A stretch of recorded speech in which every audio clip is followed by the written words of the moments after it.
Bread பீஸா பண்ண கூட வாங்க பார்க்கலாம். இப்படி சைடுல இருக்கிற இந்த ப்ரௌன்ல இருக்கலாம் அதெல்லாம் எடுத்துக்கணும். வந்து 4 கலர் டாட் டாட்டா குத்தி சாஸ் எல்லாம் போட்டு பண்ண போறோம். வாங்க பார்க்கலாம்.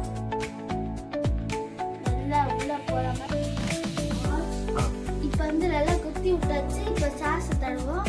அதுக்கு முன்னாடி உள்ள டஃபிங் சீஸ் வைக்கிறீங்கன்னா வச்சுக்கோங்க. நான் வைக்க போறேன்.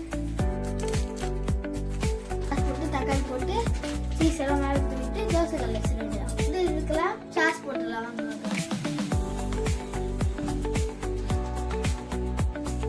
தக்காளி போட்டுக்கலாம்.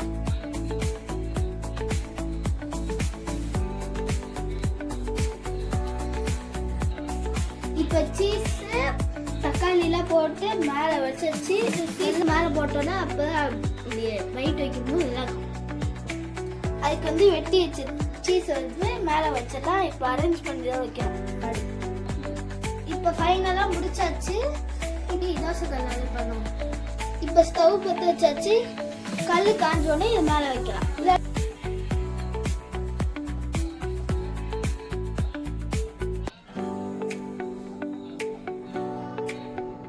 கல்லு காஞ்சோடனே பட்டர் போடணும். இது எல்லாத்தையும் எடுத்து ஒன்று ஒன்றா வச்சிடலாம். வைக்கணும். வந்து சிம்ல வைக்கணும்.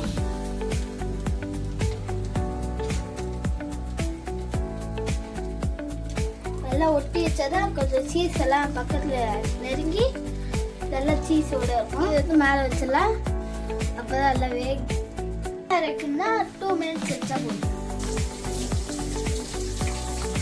இப்போ எடுத்து பார்க்கலாம். கொஞ்சம் நல்லா ஒட்டி இருக்கு. 1 மினிட்ஸ் வச்சுக்கலாம். இப்போ 1 மினிட் ஆயிடுச்சு. இப்போ ஆஃப் பண்ணிடலாம். ஓபன் பண்ணி பார்க்கலாம். சூப்பரா வந்திருக்கு. அந்த ஹீட்லயே அப்படியே இருக்கட்டும். இப்போ பிரெட் பீஸா ரெடி ஆயிடுச்சு. வாங்க சாப்பிடலாம். பாய். இதே மாதிரி நீங்களும் ட்ரை பண்ணி பாருங்க. எனக்கு ஷேர் பண்ணுங்க. தேங்க்யூ.